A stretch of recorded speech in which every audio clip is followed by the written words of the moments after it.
গরুর মধ্যে প্রকার আছে 1000, ছাগল একটা প্রাণী, এটার মধ্যে প্রকার আছে 300, হাঁস একটা প্রাণী, এটার মধ্যে প্রকার আছে 120, মুরগি একটা প্রাণী, এটার মধ্যে প্রকার আছে 1600, কুকুর একটা প্রাণী, এটার মধ্যে প্রকার আছে 340।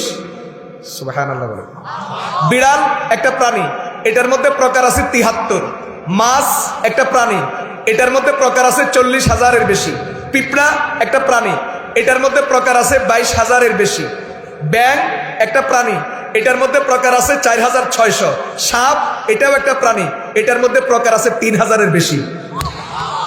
এজন্য 18,000 মাখলুকাত এই দাবি সঠিক না। বুঝতেছেন কথা? আল্লাহ রাব্বুল আলামিন কোটি কোটি রকমের মাখলুক পয়দা করে রেখেছেন। এটা মজার কথা বলি, আল্লাহ রাব্বুল আলামিন যা বানাইছেন, যত রকমের মাখলুক, চাই আমরা খাই অথবা খাই না, দেখলে আমরা পিটাই অথবা দেখলে দৌড়াই অথবা দেখলে কাছে টেনে নিই, আমরা পালি বা পালি না, প্রত্যেকটা মাখলুক আল্লাহ তাআলা মানুষের কোনো না কোনো উপকারে পয়দা করেছেন। পৃথিবীতে এমন কোনো প্রাণী নাই যেই প্রাণী মানুষের কোনো কাজে আসে না। প্রত্যেকটা প্রাণী কোনো না কোনো ভাবে মানুষের উপকার করে। বুঝতেছেন কথা?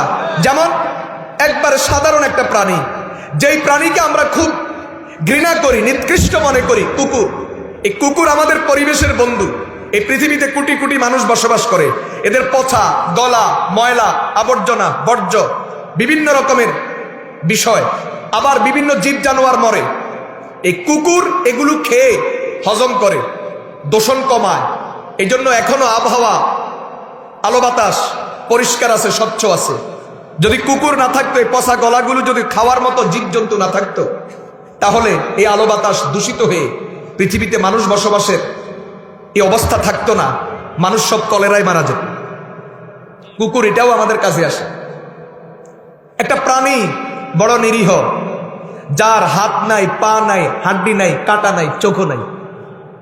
এমন একটা প্রাণী, যে প্রাণীর কি নাই, আল্লাহ তাআলা তাকে চোখও দেয় নাই, এমন একটা প্রাণী কেঁচো। আমাদের গ্রামে কেঁচা বলে। কেঁচোকে বিজ্ঞান বলে কৃষকের বন্ধু। অর্থাৎ যেই মাটির মধ্যে কেঁচো আছে, এই মাটি উর্বর, এখানে ফসল বেশি হয়। বড় আজব ব্যাপার, বর্তমান বিজ্ঞান কেঁচো পালে। আমি নিজে দেখছি, টাঙ্কির মধ্যে গোবর দিয়া কেঁচো কতগুলা ছেড়ে দেয়। এই কেঁচোগুলা গোবর খায়, পায়খানা করে। এই কেঁচোর পায়খানাগুলোকে সংরক্ষণ করে। এটাই বর্তমান বাজারে কেজি মাফে বিক্রি হয়, জৈব সার হিসাবে কেঁচো সার নাম দিয়া। আমি নিজে কিনছি, গাছের গোড়ায় দিছি, এবং ওই গাছের মালটা ধরছে, মালটাও খেয়েছি। বুঝেন নাই কথা? দেখেন, একটা কেঁচো নিরীহ প্রাণী, এটা আমাদের কাজে লাগে। আমি আপনি যদি নিঃশ্বাস ছাড়ি, আমাদের নিঃশ্বাসে যে বাতাস বের হয়, এটাকে কার্বন ডাই অক্সাইড বলে। এটা দূষিত, বিষাক্ত। এই জন্য আপনি যদি গ্লাসের মধ্যে যদি নিঃশ্বাস ছাড়েন, ওই গ্লাসটা ধোয়া ব্যতীত যদি আবার ওই গ্লাসের মধ্যে পানি পান করেন, ডাক্তার বলে আপনার স্বাস্থ্যের ক্ষতি হবে। বিষ আমার আপনার নিঃশ্বাসের সাথে যা বের হচ্ছে, বিষ। কিন্তু একটা সাপের নিঃশ্বাস, ওর নিঃশ্বাসের কারণে আমাদের এই আবহাওয়ার মধ্যে, আমাদের আলো বাতাসের মধ্যে কোটি কোটি জীবাণু, কোটি কোটি ভাইরাস সাপের নিঃশ্বাসের কারণে ধ্বংস হয়ে যায়। এবং এই সাপের নিঃশ্বাসের কারণে আমাদের আবহাওয়া, আলো বাতাস দূষণ মুক্ত আছে, ভাইরাস মুক্ত আছে। আমরা স্বচ্ছ অক্সিজেন গ্রহণ করতে পারি। আল্লাহু আকবার। সাপের বিষ এটাও উপকারী। এটাও কি উপকারী? বিভিন্ন মেডিসিন, অ্যান্টিবায়োটিক তৈরি করতে, বিশেষ করে ক্যান্সারের চিকিৎসা, কেমোথেরাপি, এটা বানাইতে এটার মধ্যে সাপের বিষ ব্যবহার করতে হয়। এজন্য সাপের বিষের অনেক দাম, বাজারে চড়া দামে বিক্রি হয়। 1 কেজি সাপের বিষের মূল্য 4 কোটি টাকা। চিন্তা করছেন?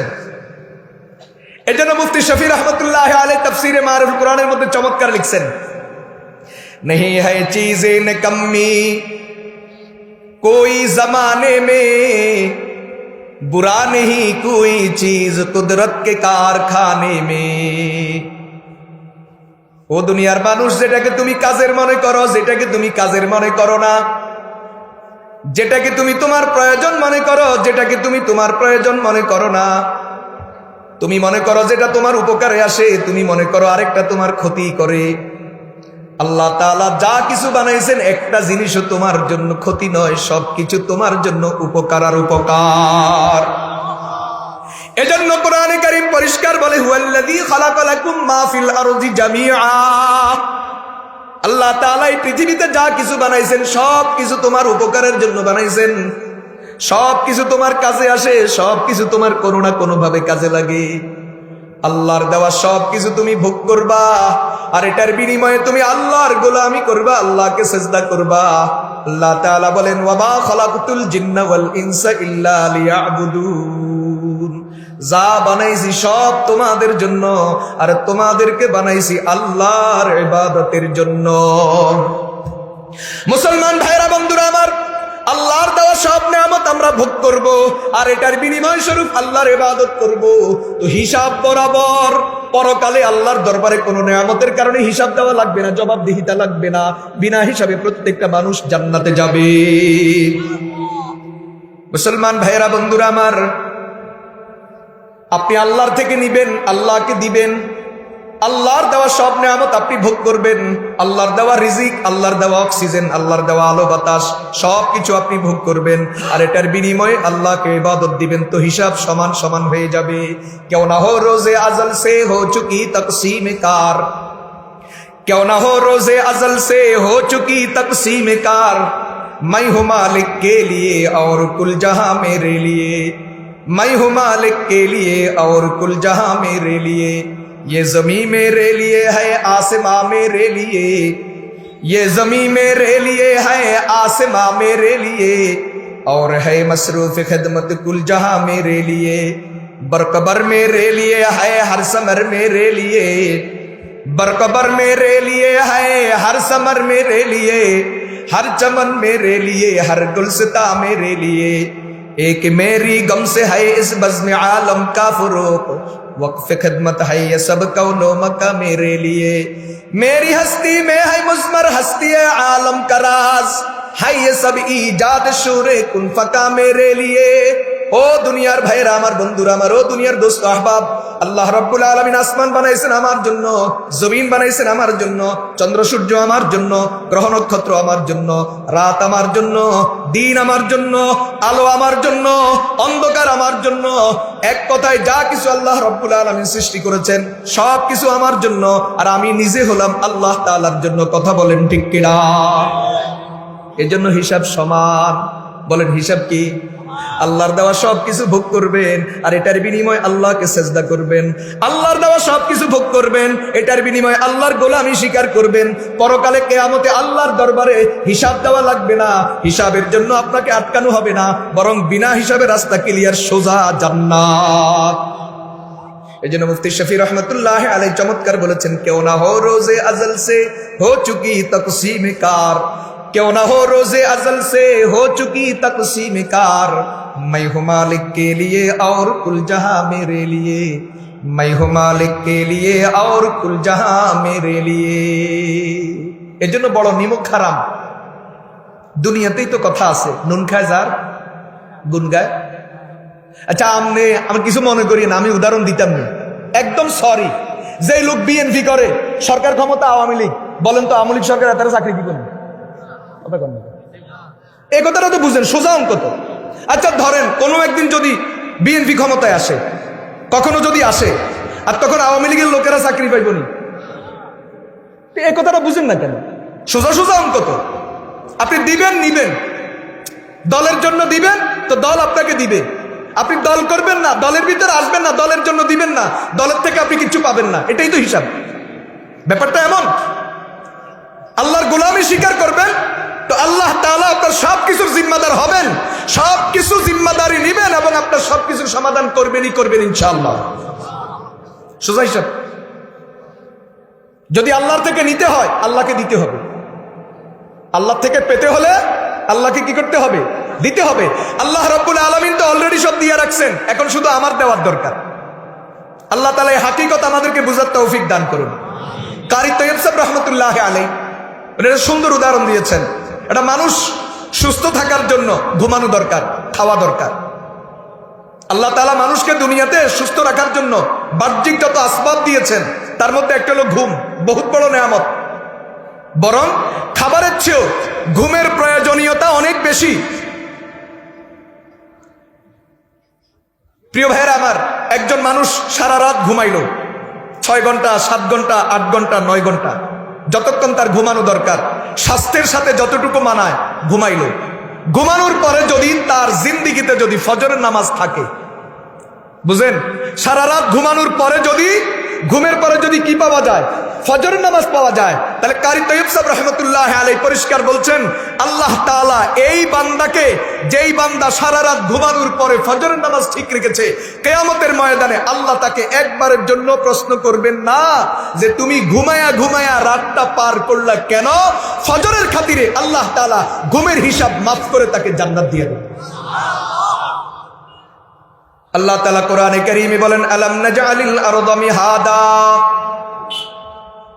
ওয়াল জিবালা আওতাদা ওয়া খালাকনাকুম আজওয়াজা ওয়া জাআলনা নাওমাকুম সুবাতা। আমি তোমাদের জন্য ঘুমকে আরামের মাধ্যম বানাইছি। তোমাদের আরাম দরকার, তোমাদের সুবিধা দরকার, আরামের জন্য আমি আল্লাহ তোমাদেরকে ঘুম দিয়েছি। ঘুমকে দিছেন। আপনি মনে করেন আপনি ঘুম যান, বলেন আপনি ঘুম যান না ঘুম আল্লাহ দেয়? এই পৃথিবীতে এরকম বহু মানুষ আছে যার আরামের বিছানা আছে, দামি বিছানা চাদর আছে, দামি পর্দার কাপড় আছে, শিমুল তুলার নরম বালিশ আছে, এসি রুম আছে, একবারে নীরব নিস্তব্ধ রুম, সাথে তার বিছানায় খাটের মধ্যে বক্স খাট, ইংলিশ খাট, দামি খাট, খাটের মধ্যে সুন্দরী বিবি আছে। কিন্তু এই লোকটা সারা রাত ছটফট ছটফট করে, এক ফোঁটা ঘুম তার আসে না, এক ফোঁটা ঘুম। আরেকদিকে দেখবেন অটো চালক দ্বিপ্রহর বেলা চৈত্র মাসের কড়া রোদের মধ্যে রাস্তার পাশে গাছের নিচে রিক্সাটাকে থামাইয়া সিটের উপর কোন রকম বৈশা মাথাটাকে ফুটের সাথে এইভাবে হেলান দিয়া দিছে, নাক টাইনা টাইনা ঘুম যায়। এই অবস্থায় প্যাসেঞ্জার আইসা বলে, চাচা যাইবেননি? কয় না। চাচা 10 টাকা বাড়াই দিব। সময় নাই। এখন যদি প্যাসেঞ্জার বেশি জ্বালাজালি করে তো চাচা এখন জবাব দেয়, গাড়িতে চার্জ নাই। এখন কি করবেন? এদেশে অটোওয়ালা সিএনজি ওয়ালার সর্বশেষ কি? সিএনজি ওয়ালা গাড়িতে গ্যাস নেই, অটোওয়ালা গাড়িতে চার্জ নেই, করবেন কি? বলেন এখন কি করবেন? তার মানে তার গাড়িতে চার্জও আছে, সব ঠিক আছে, কিন্তু বেচারা এই যে রিক্সার সিটের উপর বৈশা বৈশা ঘুমাইতেছে, ঘুমের মজা পাইয়া গেছে, এজন্য এখন তার কাছে ভাড়া মারতে আর ভালো লাগে না। কথা বলেন ঠিক না ঠিক? তাহলে কি বোঝা গেল? একটা লোক কোটি কোটি টাকার মালিক, কোটি কোটি টাকার ব্যবসা, অর্থবৃত্তের কোনো অভাব নাই, ক্ষমতার অভাব নাই, ঘরে সুন্দরী বিবি আছে, এসি রুম আছে, আরামের নরম বিছানা আছে, শিমুল তুলার বালিশ আছে, কিন্তু চোখে ঘুম নাই। আর একজন রিক্সাওয়ালা ঠিক দ্বিপ্রহর চৈত্র মাসের রোদের ভিতরে রাস্তার পাশে গাছের ছায়ায় সিটের উপর বসে বসে নাক টাইনা টাইনা ঘুম যায়। বোঝা গেল ঘুম তুমি যাও না। ঘুম যাওয়া তোমার বাহাদুরি নয়, ঘুম যাওয়া তোমার যোগ্যতা নয়, বরং তোমার চোখে যে ঘুম আসে এটা আল্লাহর দেওয়া মহা নেয়ামত। ঢাকা গেছেন নি? দেখছেন? বলে কি? যদি দেখেন তো ভালো কথা, দেখছেন। আর যদি না দেখেন, সামনে গেলে নিয়ত করি চাইবেন, রাতের 1টা 2টার পরে কারণ বাজার যাইবেন। কোথায়? অনেক জায়গাতে আছে। আমি একটা কারণ বাজারের উদাহরণ দিলাম। আর দেখবেন একজন মানুষ, একদল মানুষ, লাই চিনেননি? লাই টুকরি চিনেননি? লাই টুকরি ওড়া, এটা সাইজ হিসাবে নামের বেশ কম হয়। দেখবেন একদল মানুষ লাইয়ের ভিতরে এভাবে বসছে, এইভাবে এভাবে বসে পা দুটার ওইদিকে বার করে দিছে, আর মাথাটার এইভাবে দিয়ে নাক টানি টানি ঘুম যায়। অথচ কোথায় মশারি? কোথায় মশারি? কোথায় মশার কয়েল? কোথায় ফ্যান? পুরো শরীর ঘামাইতেছে। আর এখান দিয়া রাস্তার ধুলাবালি, গাড়ির হরন, গাড়ি আসতেছে যাইতেছে, ট্রাক লোড আনলোড হচ্ছে, এই দুনিয়ার তুফান সব তার পাশ দিয়া যাইতেছে, তার মাথার উপর দিয়া যাইতেছে, কিন্তু সে টুকরির মধ্যে বসে বসে, লাইয়ের মধ্যে বসে বসে আরামসে ঘুমাইতেছে। কথা বলেন ঠিক তবে ঠিক? আরেকদিকে পাশেই 11 তালা টাওয়ারের মালিক। কত তালা? 11 তালা টাওয়ারের মালিক। পুরা কাউরান বাজারের অর্ধেকের মালিকানা তার। ব্যবসা বাণিজ্য ক্ষমতা কোনো কিচ্ছুর অভাব নাই। আরামের বিছানা আছে, আরামের গদি আছে, আরামের বালিশ আছে, সুন্দর চোখ ধাঁধানো পর্দার কাপড় আছে, এসি রুম আছে, নীরব নিস্তব্ধ পরিবেশ 9 তলার উপরে বাসা, লিফটে উঠে লিফটে যায়, সুন্দরী বিবি নিয়া শুয়ে আছে, সারা রাত ছটপট ছটপট করে, এক ফোঁটা ঘুম আল্লাহর বান্দার চোখের মধ্যে নাই, কারণ আল্লাহ তাআলা দেন না, এজন্য তার চোখে ঘুম নাই। আর ওই বেচারা কোথায় বালিশ, কোথায় কি, কোথায় বিছানা, কোথায় কি, বাস আরামসে দিব্যি ঘুমাইতেছে, কারণ ঘুম তাকে আল্লাহ দিয়েছেন। কথা বলেন ঠিকটা বেটা? এজন্য আল্লাহ তাআলা পরিষ্কার কোরআনে কারীমে বলেন, ওয়াজআলনা নাওমাকুম সুবাতা। ঘুম যাওয়া এটা তোমার বাহাদুরি নয়, তোমার ক্রেডিট নয়, তোমার যোগ্যতা নয়, তোমার চোখের মধ্যে ঘুম আমি দিয়েছি, আর ঘুম দিয়া তোমার জন্য আরামের ব্যবস্থা করেছি। কথা কয়টা? খানা আছে, পানি আছে, সব আছে, গাড়ি ঘোড়া আছে, ব্যবসা বাণিজ্য দেদারসে চলছে, কিন্তু চোখে ঘুম নাই। দেখবেন দুনিয়ার আর কিচ্ছু ভালো লাগবে না। কথা কয়টা? দুনিয়ার আর দুনিয়ার কিচ্ছু নাই, কিন্তু মাশাআল্লাহ শুইলেই শুধু ঘুম আসে। আল্লাহু আকবার। দেখবেন এর মতো সুখী আর দুনিয়াতে কেউ নাই। আমাদের মধ্যে বহু মানুষ আছে ঘুম নাই, আবার কেউ আছে দাঁড়াইয়াও ঘুমায়, বৈশাও ঘুমায়, কাটতে হইয়া ঘুমায়, সিদ্ধ হইয়া ঘুমায়, আর শুইলে তো কোনো কথাই নাই। আমাদের এক দোস্ত আজকে মনে উঠছে হঠাৎ, রামগতি কমলনগর বাড়ি, ছোটবেলা আমার সাথে পড়ছেন ধন্যপুর মাদ্রাসায়। তো ও ছিল আমাদের জামাতের মধ্যে, ক্লাসের মধ্যে ঘুমের ভিতরে 1 নাম্বার। ওর নাম ছিল ওমর ফারুক। নাম ছিল কি? তো অতিরিক্ত ঘুমানোর কারণে আমরা তার নাম পাল্টে দিছি, আমরা বলতাম ঘুমে থাকুক। ওমর ফারুক, ওলামায়ে কেরাম বুঝবেন, বড় জনে ঘুমে থাকুক, মিলাই দিছি। ওরে আমরা সব সময় বলতাম ঘুমে থাকুক। তো ওরে একদিন আমাদের এক উস্তাজ, বড় কিতাব, হুজুর বুঝবেন, ওলামায়ে কেরাম বুঝবেন, কানজুত তাকায়েত, ফিকহে হানাফির এক বড় কিতাব, মোটামুটি বেশ বড়, বেশ ওজনও আছে। তো উস্তাদ তাকে কিতাব নিয়ে দাঁড় করাইয়া দিছে। বসে বসে যখন ঘুমাইতেছে, তো কিতাব নিয়ে দাঁড় করাইয়া দিছে। মাশাআল্লাহ, ও কিতাব হাতে নিয়ে দাঁড়ায়া দাঁড়ায় ঘুমানো শুরু করে দিছে। তো হুজুর তাকে মজাক করে মাঝে মাঝে বলতেন, ফারুক তুমি যে বাথরুমে যাও, ওখানে বাথরুমে গিয়া পেশাব পায়খানা না করে না জানি তুমি ওখানে বদনা হাতে নিয়ে ঘুম যাও। মানে এরকম ঘুম আল্লাহ তাআলা তারে দিছে। তাহলে বোঝা গেল ঘুমানো এটা মানুষের যোগ্যতা না, এটা আল্লাহর দেওয়া এক মহা নেয়ামত। মানুষ এই দুনিয়াতে সুস্থ থাকতে হলে, দুনিয়ার হায়াতটাকে সুন্দরভাবে আরামে কাটাইতে হলে, এই দুনিয়াতে মানুষের বাহ্যিক অনেক আসবাবের দরকার। এর মধ্যে একটার নাম মানুষের ঘুমের দরকার। আমি কথা বুঝাইতে পারছি আপনাদেরকে? মহা নেয়ামত। বলে হুজুর ঘুমের কথা কেন বলেন, বারবার কেন বলেন? সামনে আসতেছে কারণ কি? আমি তো এখন নিয়ত করছি নামাজের ওয়াজ বাদ দিয়ে শুধু ঘুমের ওয়াজ করো, কারণ বর্তমান দুনিয়ার মানুষ ঘুম যাওয়া ভুলে গেছে, বিশেষ করে যুবকরা ঘুম যাওয়া কি ভুলে গেছে। প্রিয় ভাইয়েরা, বন্ধুরা আমার, আল্লাহ তাআলা বলেন, ওয়াজআলনা নাওমাকুম সুবাতা, তোমাদের আরামের জন্য তোমাদেরকে ঘুম দিলাম। শুধু আমি ঘুম দিয়া তোমাদেরকে ছেড়ে দেই নাই, বরং ঘুমের জন্য উপযুক্ত পরিবেশও দিলাম। ঘুম দিছি ঠিক, কিন্তু পরিবেশ নাই, তাহলে তো ঝামেলা, ঘুমাইতে পারবা না, নেয়ামত ভোগ করতে পারবা না। আমি আল্লাহ তোমাদেরকে ঘুম দিলাম, ঘুম দিয়ে আবার ঘুমের জন্য পরিবেশ দিলাম। ঘুমের পরিবেশ স্বরূপ আমি আল্লাহ তোমাদেরকে অন্ধকার রাত দিলাম। ওয়াজআলনা আল-লাইলা ওয়ান-নাহারা আয়াতাইন فمحونا آية الليل وجعلنا آية النهار مبصرة لتبتغوا فضلا من ربكم ولتعلموا عدد السنين والحساب وكل شيء فصلناه تفصيلا। আল্লাহ বলেন, রাতও আমি বানাইছি, দিনও আমি বানাইছি। রাতকে বানাই দিছি অন্ধকার, দিনকে বানাই দিছি আলোকিত। আমি চাইলে বেশকম করতে পারতাম, আমি চাইলে সমানও করে দিতে পারতাম, কিন্তু আমি আল্লাহ রাতকে বানাইছি অন্ধকার, দিনকে বানাইছি আলোকিত। কারণ কি জানো? রাতকে অন্ধকার বানাইছি তোমার ঘুমের জন্য, দিনকে আলোকিত বানাইছি তোমার কামাই রুজির জন্য।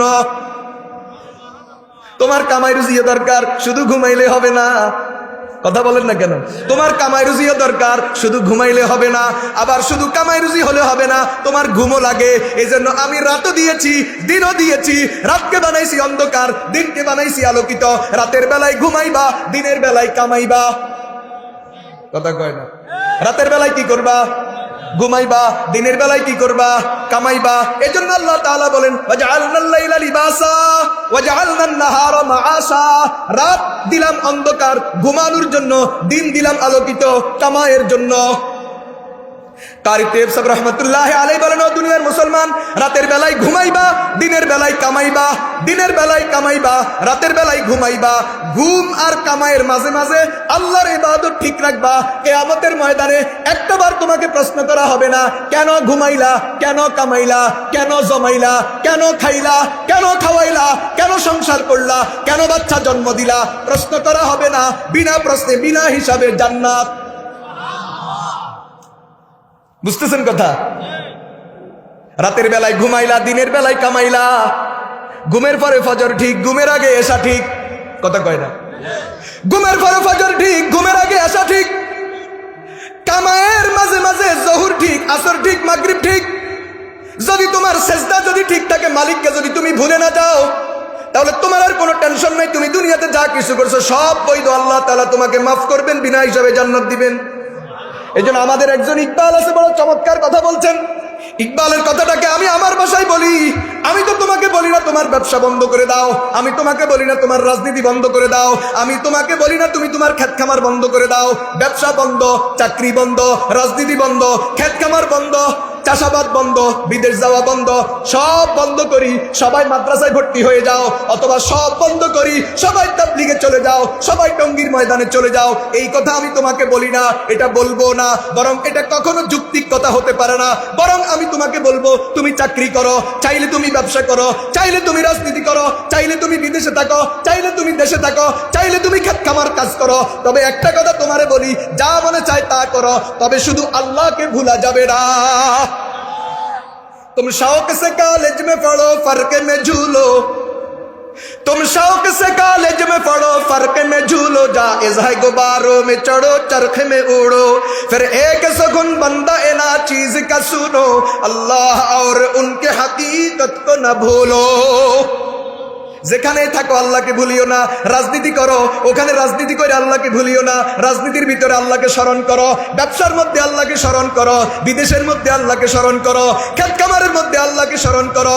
যা করো আল্লাহকে ভুলবা না, আল্লাহকে তোমার সাথে রাখো। আর তুমি সাথে না রাখলেও তিনি কিন্তু সাথে আছেন। ওয়াহুয়া মাআকুম আইনা মা কুনতুম। আল্লাহ তাআলা পবিত্র কোরআনে পরিষ্কার বলেন, তুমি আল্লাহরে তোমার সাথে রাখো আর না রাখো, তিনি কিন্তু তোমার সাথে আছেন। তুমি তারে তোমার সাথে রাখলেও তিনি তোমার সাথে আছেন। তুমি যদি উনারে যদি তোমার সাথে না রাখো, এরপরেও তিনি তোমার সাথে আছেন। তবে যদি তুমি নিজের থেকে রাখো, নিজের থেকে রাখা মানে আল্লাহকে ভুলে না যাওয়া, আল্লাহকে স্মরণ রাখা, আল্লাহকে স্মরণ করে প্রত্যেকটা কাজে, প্রত্যেকটা কদমে, প্রত্যেকটা কথায় ওইভাবে হিসাব করে করে দেওয়া, তাহলেই তুমি কামিয়াব, পরকালে জান্নাত। নবীরা ব্যবসা করছেনি, নবীরা রাষ্ট্র চালাইছেনি। তো তোমারে কে কইছে রাষ্ট্র চালানি বন্ধ? কে কইছে তোমারে কামানি বন্ধ? তুমি কামাও, তুমি রাষ্ট্র চালাও, যেমন নবীরা চালাইছেন, যেমন নবীরা করেছেন, যেমন সাহাবারা করেছেন, এইভাবে তুমিও করো। তাহলে দুনিয়াও পাইলা, আখিরাতও পাইলা। ক্ষমতা তোমাকে জান্নাতে নিবে, সম্পদ তোমাকে জান্নাতে নিবে। কথা বলেন ঠিক কিনা? আর যদি তোমার পোড়া কপাল যদি খারাপ হয়, তোমার যদি পোড়া কপাল হয়, তোমার ক্ষমতা তোমাকে জাহান্নামে নিবে, তোমার সম্পদ তোমাকে জাহান্নামে নিবে। কথা বলেন ঠিক কিনা? এটা উদাহরণ দিতাম নি? হায় হায়, ও আমি যদি এখন জিজ্ঞাসা করি যে দুনিয়ার সবচেয়ে বড় ধনী কে, প্রথম ঠেলায় অনেকে যার নাম কইবেন, ও এখন দুনিয়ার বড় ধনী না, ও এখন 8 নম্বরে আছে। কয় নম্বরে?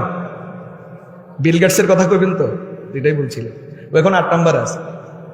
122 বিলিয়ন মার্কিন ডলার তার সম্পত্তির পরিমাণ। কিছুদিন ছিল ফেসবুক যে আবিষ্কার করছে মার্ক জুকারবার্গ, ও এখন 5 নম্বরে আছে।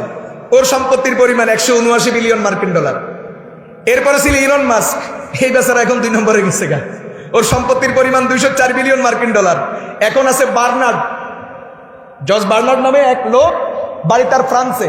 ও এখন পৃথিবীর 1 নম্বর ধনী, 207 বিলিয়ন মার্কিন ডলার।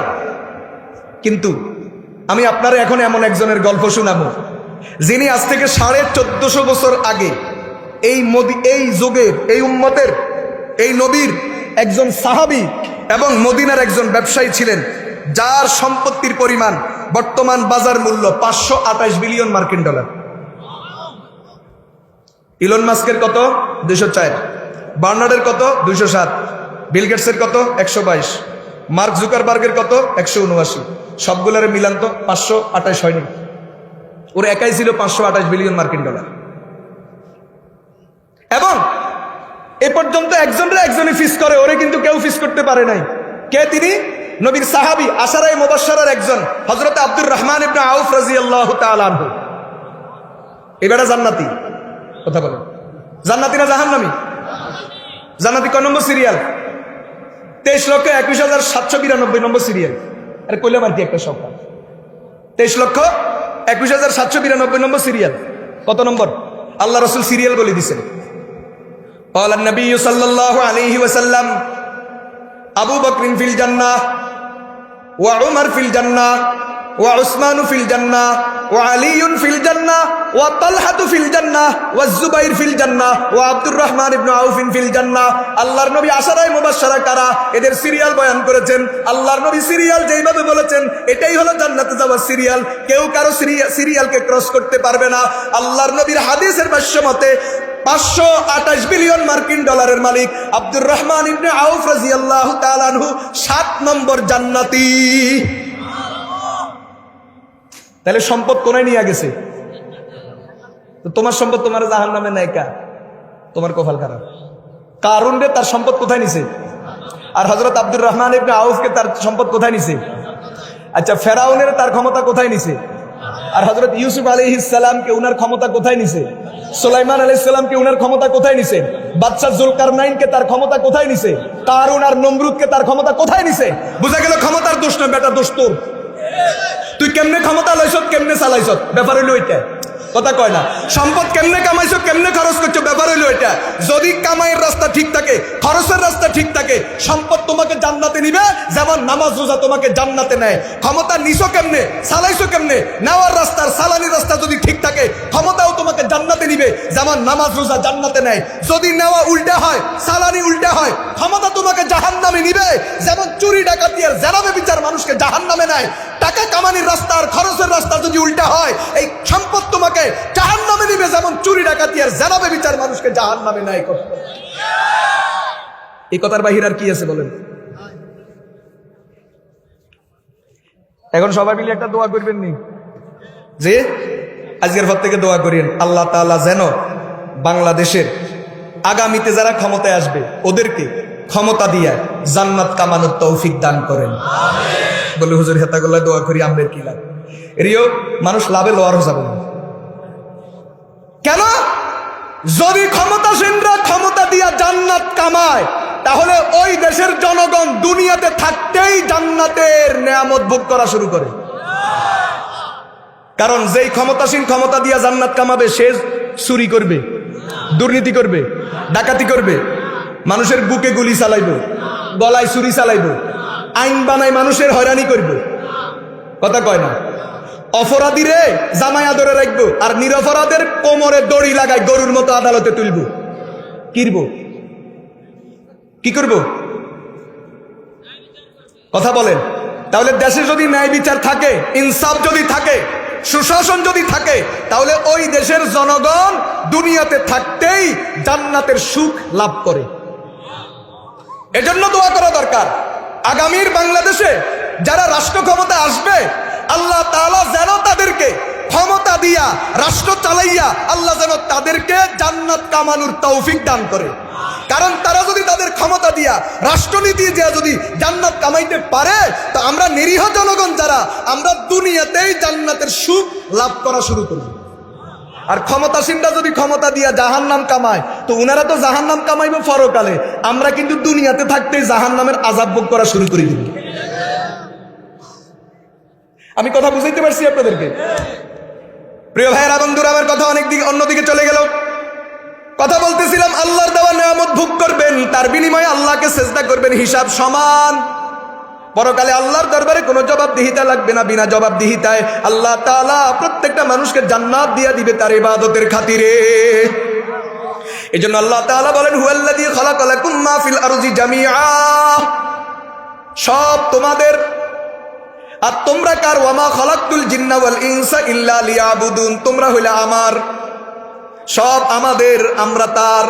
হিসাব সমান, তার থেকে নিব তাকে দিব, তার থেকে নেয়ামত নিব তাকে ইবাদত দিব, আর পরকালে হিসাবের বাকি আর কিচ্ছু থাকে না, বিনা হিসাবে জান্নাত। এজন্যই আল্লাহ রাসূল হাদিসের মধ্যে বলছেন তুহফাতুল মুমিনি আল মাউত, ইমানদারের জন্য আল্লাহর পক্ষ থেকে হাদিয়ার নাম হলো মৃত্যু। কথা কয় না, ইমানদারের জন্য আল্লাহর পক্ষ থেকে হাদিয়ার নাম কি বলেন না? মৃত্যু। মরা দেরি, জান্নাতে যাইতে দেরি। মরে না কা, এজন্য জান্নাতে যায় না। জান্নাতে যায় না কা, জবাব হইল মরে না কা। মরতে দেরি, জান্নাতে যাইতে দেরি নাই। কথা বলেন ঠিক না বেঠিক? আল্লাহ তাআলা আমাদেরকে ওই নুরানি জিন্দেগি দান করেন। ভাই, ওয়াজ মাহফিলের উদ্দেশ্য, এই চাচামেচির উদ্দেশ্য এটাই, আমরা যেন সবাই যেন সংশোধন হয়ে যায়। আমি বলছি, আমিও হব, আপনি শুনছেন, আপনিও হবেন, সবাই আল্লাহর জান্নাতের মেহমান হবেন। আল্লাহ তাআলা সব মাখলুকের মধ্যে দামি বানাইছেন মানুষকে। কাকে বানাইছেন? মানুষ কেন দামি? অনেক লম্বা আলোচনা, আমি শুধু একটা উদাহরণ দিয়ে সামনে যাব। আল্লাহ তাআলা যত কিছু হারাম করেছেন, সবচেয়ে নিকৃষ্ট জঘন্য হারামের নাম শুকর। সবচেয়ে জঘন্য হারাম কি? শুকর। আল্লাহ তাআলা যত কিছুকে নাপাক বানাইছেন, নাপাক, জঘন্য নাপাকের নাম শুকর। শুকর একদিকে নাপাক, আরেকদিকে হারাম। পৃথিবীর সব ধর্মে, প্রায় সব ধর্মে শুকর খাওয়া হারাম। কোন ধর্মে শুকরকে এলাও করে না। কিন্তু আপনি এমন এক জায়গায় গেলেন যেখানে হালাল কোনো খাবার নাই, ভাত নাই, রুটি নাই, মাছ নাই, তরকারি নাই, শাকসবজি নাই, ফলমূল নাই, এমনকি শুকনা চিড়া মুড়ি এটা পর্যন্ত নাই। এখন আপনার ক্ষুধা এই পরিমাণ, না খাইলে এখন মারা যাবেন। আছে কি? শুধু শুকরের গোশত, হারাম। তাহলে কোরআন বলছে, দুনিয়ার কোনো মুফতির ফতুয়া না, আল্লাহর কোরআনের ফতুয়া, এই মুহূর্তে তুমি তোমার জীবন বাঁচানোর জন্য যতটুকু শুকর খাওয়া দরকার এতটুকু খেয়ে নাও, গুনাহ হবে না।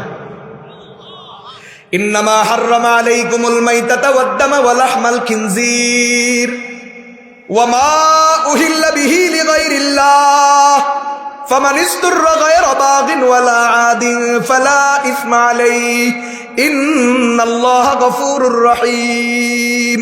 আল্লাহ তাআলা বলেন, ও দুনিয়ার মানুষ, তোমাদের জন্য শুকর হারাম, তোমাদের জন্য রক্ত হারাম, তোমাদের জন্য মরা জানোয়ার হারাম, এবং যেই জানোয়ার অন্যের নামে জবাই করা হলো আল্লাহ ব্যতীত, ফিরের নামে হোক, খাজার নামে হোক, কবরের নামে হোক, মূর্তির নামে হোক, অন্যের নামে যেই জানোয়ার জবাই করা হয়েছে ওই জানোয়ারও তোমাদের জন্য হারাম। তবে যদি তোমরা নিরুপায় হয়ে যাও, জীবন বাঁচানোর তাগিদে যদি প্রয়োজন দেখা দেয়, তাহলে প্রয়োজন পরিমাণ হারাম তোমরা খেতে পারবে, কোনো গুনাহ হবে না।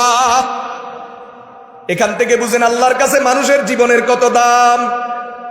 মানুষের জীবন বাঁচানোর জন্য আল্লাহ তাআলা শুকরের মতো জঘন্য হারামকেও আল্লাহ তাআলা সাময়িক সময়ের জন্য হালাল করে দিয়েছেন। এটা হাদিস শুনে ক্বালান নবী সাল্লাল্লাহু আলাইহি ওয়াসাল্লাম, উযিবাত ইমরাতুন ফি হিররাতিন আমসাকাতহা ফালাম তুতইমহা ওয়া লাম তুরসিলহা তাকুল মিন খুশাশিল আরজি হাত্তা মাতাত জুআ। রাসূল বলেন, মেরাজে যাওয়ার পরে দেখি এক মহিলা জাহান্নামে। এক মহিলা কি? অথচ সে নেককার। রাসূল বলেন, তার কারণ কি? কারণ হলো এই মহিলা একটা বিড়ালকে বেঁধে রাখছে। ফালাম তুতইমহা, খাবার দেয় নাই, ওয়ালাম তুরসিলহা, ছেড়েও দেয় নাই। তাহলে বিড়াল নিজের খাবারের চিন্তা নিজে করতো, নিজের খাবারের ব্যবস্থা নিজে করতো। হাত্তা মাতাত জুআ, ক্ষুধার কারণে বিড়ালটা মারা গেছে। রাসূল বলেন, এই কারণে এই মহিলার নেক আমল বরবাদ, তার জন্য জাহান্নাম। একটা বিড়াল মারা যাওয়ার কারণে যদি একজন নেককার মহিলা জাহান্নামে যায়, যারা মানুষ জবাই করে, মানুষ খুন করে, মানুষের বুকে গুলি চালায়, 70 আর 80 রাকাত নফল নামাজ কাজে লাগবে না। পেটের চামড়া বাঁচব না। মানুষের জীবনের দাম আল্লাহর কাছে সবচেয়ে বেশি। প্রিয় ভাইয়েরা, আমার কথা সামনের দিকে চলেন। সব মানুষের মধ্যে আল্লাহর কাছে মুমিন দামি, ইমানদার দামি। যার কাছে যাররা পরিমাণ ঈমান আছে, আল্লাহ তাআলা তার জন্য পরকালে 10 দুনিয়া জান্নাতের ব্যবস্থা রাখছেন।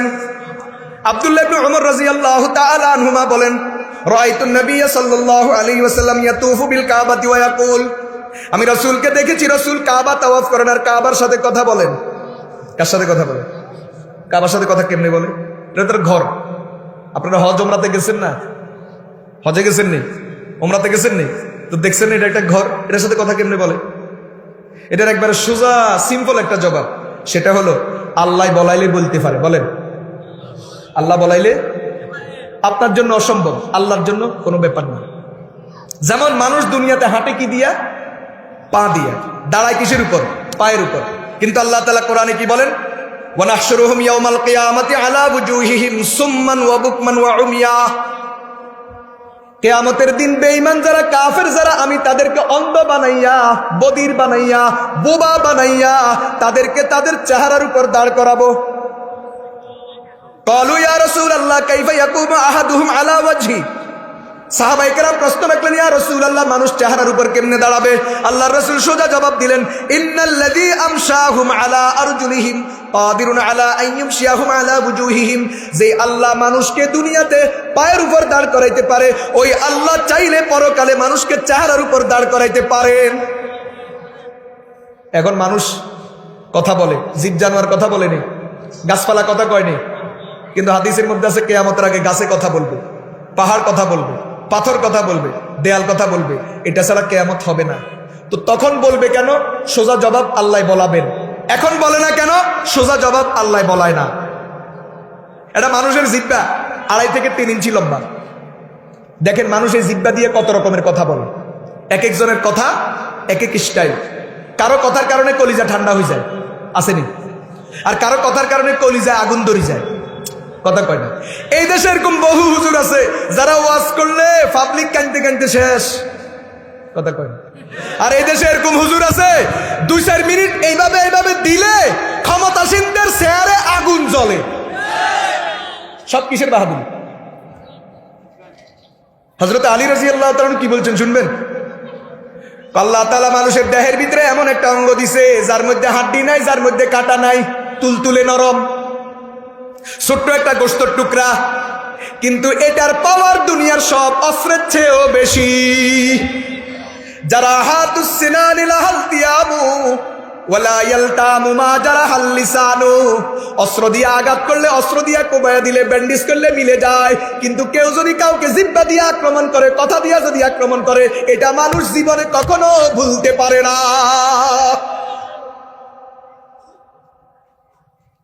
কথা বুঝতেছেন? জিহ্বা ছোট্ট একটা গোশতের টুকরা, নরম, হাড্ডিও নাই, কাটাও নাই, কিন্তু এটার আঘাত দুনিয়ার সব অস্ত্রের চেয়ে বেশি। এজন্য আমরা দেখছি অনেকেই কথার কারণে বিপদে পড়ছে। যদি কথা কম বলতো হয়তো বিপদ আসতো না। কথা বুঝতে পারছেন? চটাং চটাং প্রশ্ন, চটাং চটাং উত্তর, চটাং চটাং পালাও। কথা বেশি বলো, বিপদ ডেকে আনে মানুষের জন্য। এই কথা, এই মুখ মানুষের বন্ধু বাড়ায়, আবার এই মুখের কারণে মানুষের শত্রু বাড়ায়। এই কথার কারণে কেউ বন্ধু হয়, কথার কারণে কেউ শত্রু হয়, কথার কারণে কেউ জীবন দেয়, কথার কারণে কেউ জীবন নেয়। এটার দাম অনেক বেশি। মানুষ এত কথা বলতে পারে, আল্লাহ বলান। আর প্রক্ষান্তরে একটা গরুর জিহ্বা 10 ইঞ্চি লম্বা, এত বড়। কোরবানির ঈদের দিন গরুর সব 7 ভাগ হয়, জিহ্বা এটাও 7 ভাগ হয়, এত বড় জিহ্বা। সারা দুনিয়ার সব গরু এত বড় জিহ্বা দিয়ে একটা শব্দ বলতে পারে, এর নাম হলো হাম্বা। আর কিচ্ছু পারে না, কারণ আল্লাহ তাকে আর কিচ্ছু শিখায় নাই।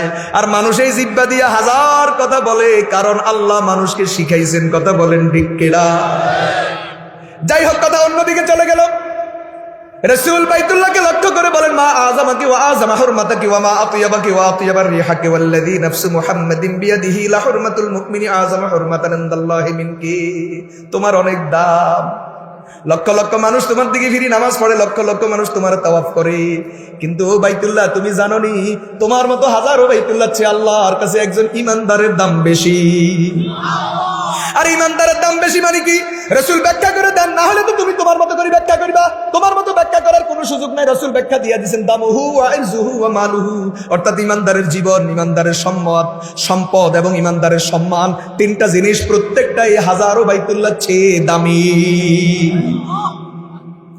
প্রিয় ভাইরা, আমার কথা শেষ করে দিই। এই ইমানদারের মধ্যে যারা ইমানদার তারা আল্লাহর কাছে দামি জাররা পরিমাণ ইমানওয়ালা 10 দুনিয়া সমান জান্নাত পাবে। কিন্তু যেই ইমানদারের মধ্যে ইমানের পাশাপাশি কোরআন আছে, বলেন কি আছে? এই কোরআনওয়ালা ইমানদার আল্লাহর কাছে শুধু দামি না বরং মহা দামি। বলেন কি? মহা দামি।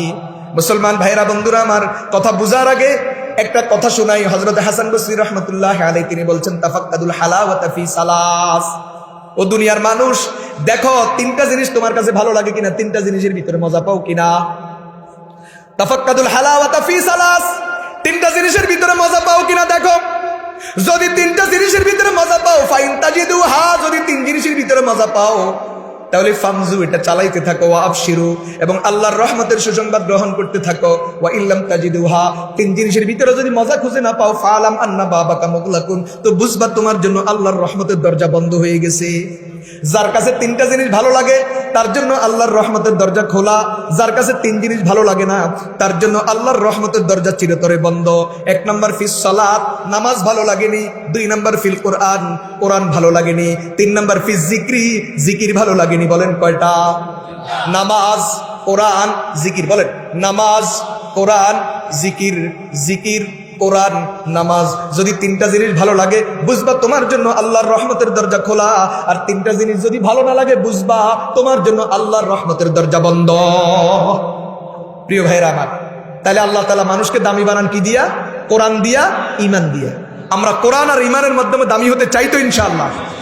এজন্য ভাইরা আমার, এখানে একটা মাদ্রাসা আছে, আবু যর গেফারি রাদিয়াল্লাহু তাআলা নুরানি মাদ্রাসা। এই মাদ্রাসাকে মহব্বত করা, যেখান থেকে কোরআনওয়ালা তৈরি হবে, কোরআনের সহি তালিম, সহি তিলাওয়াত, কোরআন প্রচার যেই প্রতিষ্ঠান থেকে হবে, এই প্রতিষ্ঠানকে ভালোবাসা, কোরআনকে ভালোবাসা, আল্লাহর সাথে ভালোবাসা রাখা। এই জন্য আমরা মৃত্যু পর্যন্ত এই প্রতিষ্ঠানের খাদেম হব। প্রতিষ্ঠানের যত প্রয়োজন আছে সামর্থ্য অনুযায়ী আমরা খেদমতে আগাই আসব, বাচ্চা দিব, বাচ্চা দিয়া এখানে পড়াইয়া কোরআনওয়ালা বানাবো। রাজি আছেন কিনা? প্রধান মেহমান আসতেছেন, উনি আসার আগে এই 2-4 মিনিটে আপনাদের কাছে মাদ্রাসার জন্য একটু সহযোগিতা চাইব। আমাকে একটু আগে বলছেন যে ওনাদের সামনে একটা বড় ধরনের নির্মাণ কাজ হাতে আছে, 6 থেকে 7 লক্ষ টাকার প্রয়োজন। আপনারা এলাকাবাসী এখানে যারা আছেন সবাই যদি একটু একটু যদি এই দিকে মনোযোগী হন, একটু যদি সাহায্যের হাত বাড়ান, তো ইনশাল্লাহ 6-7 লক্ষ টাকা ব্যবস্থা হওয়ার কোনো ব্যাপার না। শুধু এটা